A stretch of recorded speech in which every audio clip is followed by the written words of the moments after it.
1, Sam Spice NG. I don't know who this is, but I am Winnie. Please, who are you? I am Oluchi. Oh my gosh, you know my name. Of course, I know her name. She's my side chick. I write it down. Okay, so pepper them. Only pepper, tomato them. I did. Taro them. Potato them.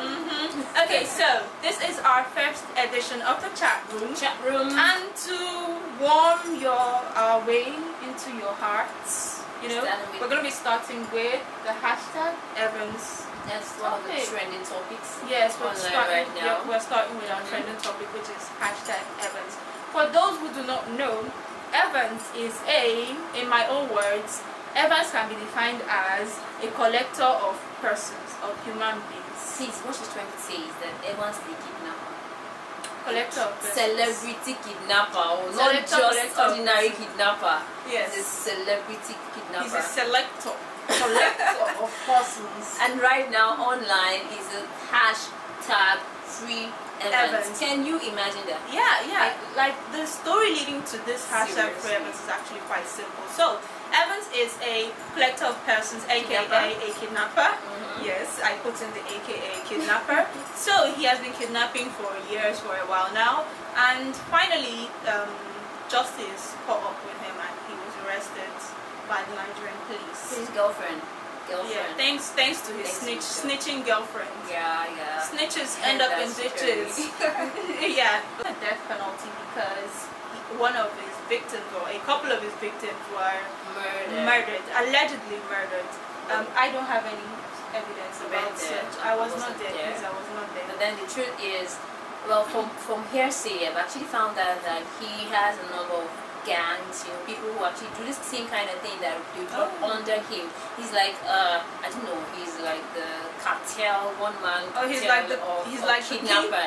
The kingpin. Exactly, that's the word. The kingpin of kidnappers. And they're saying that, okay, why don't you just kill off this man in a damn fool? Yeah, that's what was the other day. Kill off this man and let him just face judgment and everything. But no, Nigerians are saying, so he's facing a death penalty because some of the victims were allegedly murdered.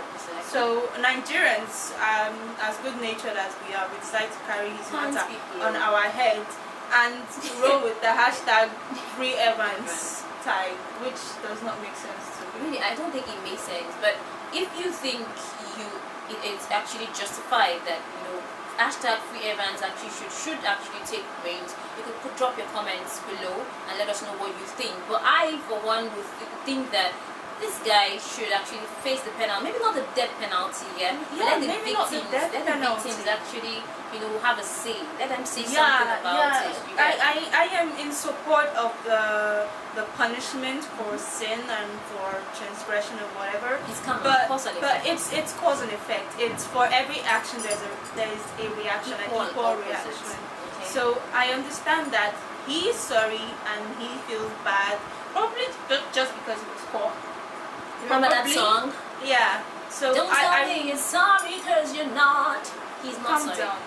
Well, that's truly personal. But the truth is, whether he's sorry or not, it is not in our place to judge.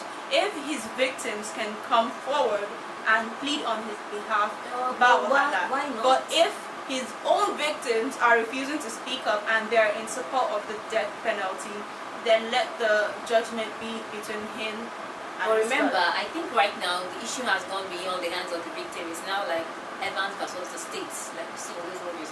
So, well, if the effect of the victim's plea, has a say, with the government, probably it could appeal and mitigate his punishment. It but could. not free Evans.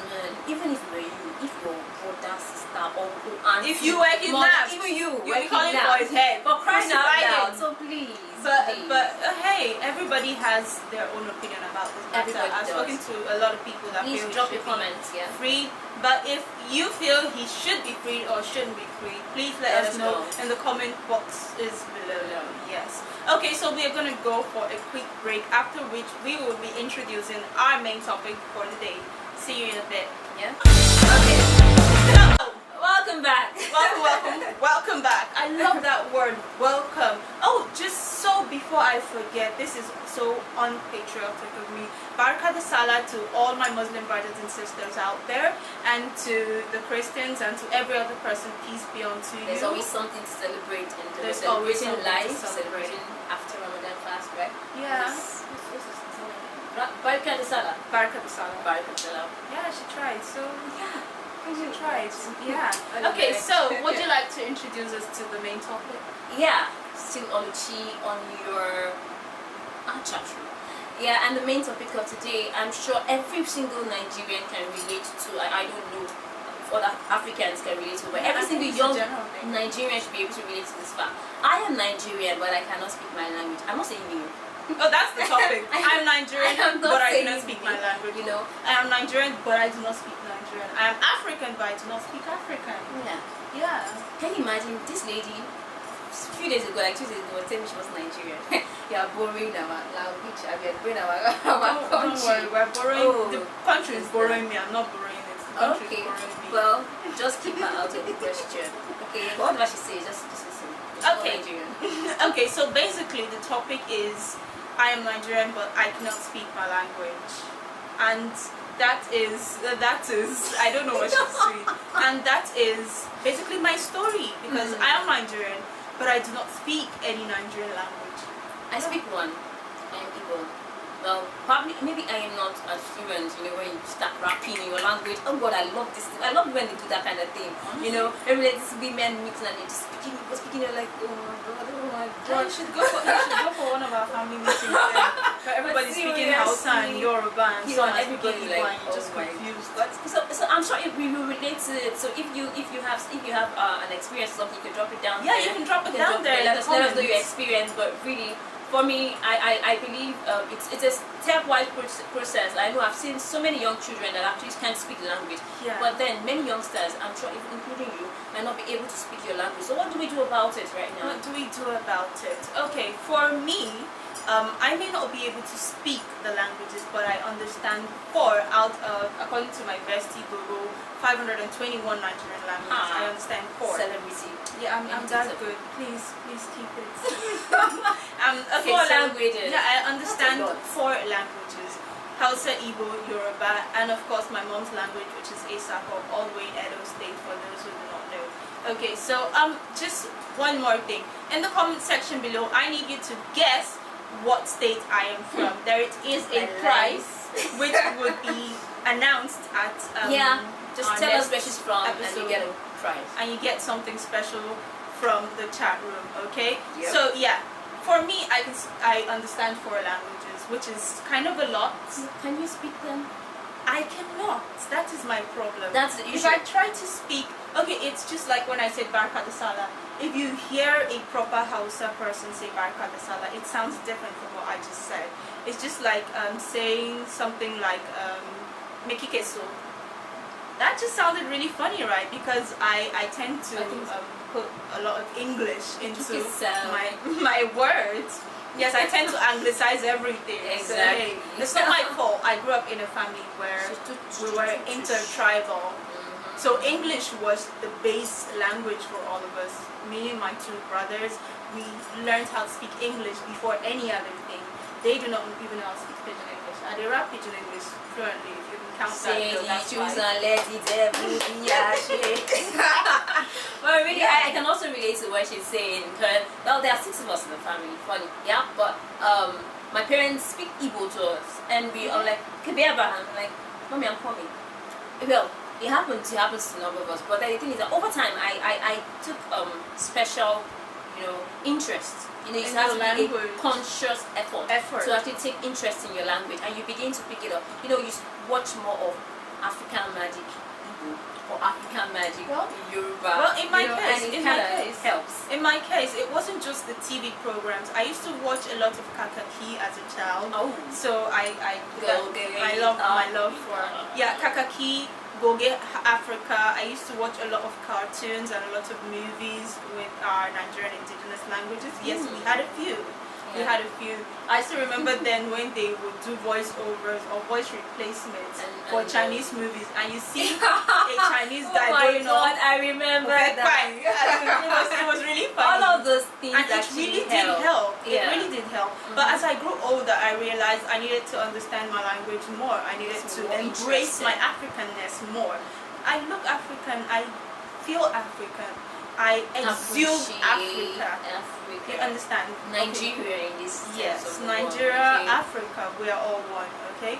There is no real distinction between anyone, because if you check our tribes, there are a lot of similarities between the African tribes and the foreign tribes. There are lots of similarities, so we all have cultures, tradition, our language, our dance, our dress sense, all of this makes us who we are. So if you're out there like us, that you don't understand your language so much, why don't you just take a break, look at yourself, get interested. What I did was I started downloading ebooks on different languages. Yeah, the last one was ebook on Hausa, how to speak Hausa. How to speak Hausa. There's so many and other there are many Hausa or northern language clusters all over the world, all over Africa, all over the world. Like they're all over the world, all over Africa. If you notice, the whole Niger-Chadian cluster of languages are extremely similar. I don't know how to explain this, but they're very, very similar. Just like how you understand the Fulanese, the Kanuris, the Hausas, the I have no idea.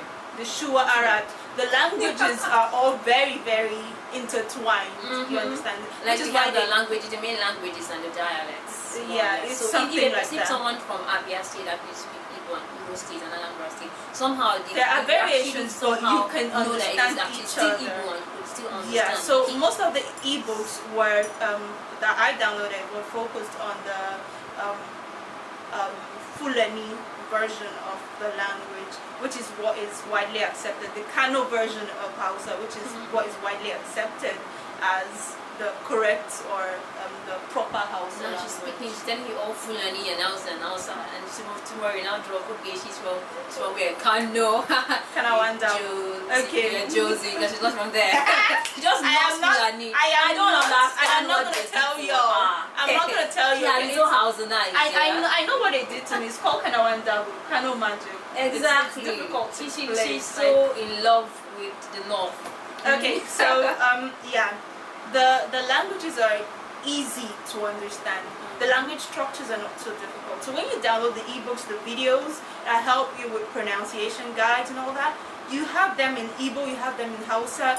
Yes, some of our minority language clusters are difficult to understand because they're a bit more complex and they don't have written materials on them. But it's okay. You can pick one. Someone like me, I picked one language that I love and I studied it. And it's one thing to be very, very fluent in it. You keep practicing it. You keep Practice saying makes it. perfect. You could pick the central. Like Igbo, we have the central Igbo. Anambra's Igbo is central Igbo, and it's not. I don't know. I don't know. I thought it was Abia. No, it's Anambra. Oh. Yeah, thank you very much. And it's purer. I choose to see, and it's more understandable. They're still straight. So just pick one. Clear, but if it's simple Yoruba, I'm sure there's probably a state that speaks it very fluently and centrally. Just pick it up and just keep practicing it. Don't be the whole one B or something, and then you just speak it in English. You can even tell your friends, hey, let us rap. Even if you tabon, as they say, even if you should go on, you just keep at it, because over time you're gonna love it. Perfect. Okay. We need to embrace our Africanness, our Nigerianness, our tribes, our different cultures. Yeah. We should embrace cultural integration. It's totally normal. I was born in Lagos. I grew up in Lagos. I'm not Yoruba. Okay, I just gave a pointer. I am not Yoruba. And she's not Hausa too. Hey, why are you pushing? Sorry, do I not look Hausa? Do I not look Hausa? Don't worry, just guess and drop it as a prize. Why would you give them so so many tips? Why would you give them so many tips from? Yeah. Okay, so it would really help if we embrace our Africanness, our oneness, and learn to speak and communicate with each other. I at a young age, I did not appreciate language. because I was not raised in that setting. My parents spoke English, and if my mom, as much as hears you say, "Abile, go somewhere," or "Abeg come," or "Kanipe," you explain why she's paying over 100,000 naira for your primary school fees. You understand? So it was that bad with us. But for the younger generations, for people of my age that will soon be parents, that will soon have children, I would encourage you. Let your children speak. Let your children speak it to them, because if over time we keep doing this whole English thing, I want her to speak, phonetics, the way it should be, diction and all that. Before you know it, the language will fade. The language will fade. Generation will go extinct. Transmit it, okay, generation to generation. That is what continuity is about. Okay, so learn it and speak it to your children. Yes, let their English be perfect. Let them understand their mother's tongue. Is perfect, okay, but then let them also understand. And even as much as possible, you could also learn Hausa, Yoruba, even the languages. Multiple languages. They're not even your mother's tongue. Wonderful. It is wonderful when you're able to communicate not just with your tribe, but with other tribes. Like, I can communicate with an Igbo person. When I meet, I can say the okay, the other ma. I can greet an Igbo. I can buy some things in Igbo. And I understand the Igbo. And I speak a bit of Hausa. I'm learning, and day by day I'm getting better. I speak a bit of Yoruba. I'm learning. You understand? It gets better and better. The more you put yourself into it, the more the result will come out. The better you're going to be. The better you're going to be. So, final note, let us learn to embrace our Africanness. Let us learn to respect our tradition. Africa is our mother soil. No matter where we go, our skin, the color of our skin, the kinkiness of our hair, the color of our eyes, it tells a lot about us. Yes. Okay, let's embrace it. Let's be African. Let's be Nigerian. African. Let's be Nigerian. Yoruba, Igbo, Hausa, but also one Nigeria. Thank you so much. And don't forget to subscribe. If you liked today's episode, please subscribe, please like, leave your comments in the comment box below. Please leave your comments in the comment box below. And don't forget, there is a prize for anybody that can guess what ethnic group I belong to in Nigeria, Togo, Chad, Liberia, or any West African country. If you can guess correctly, there's a prize for you on our next show, and you'll be announced. So, ciao.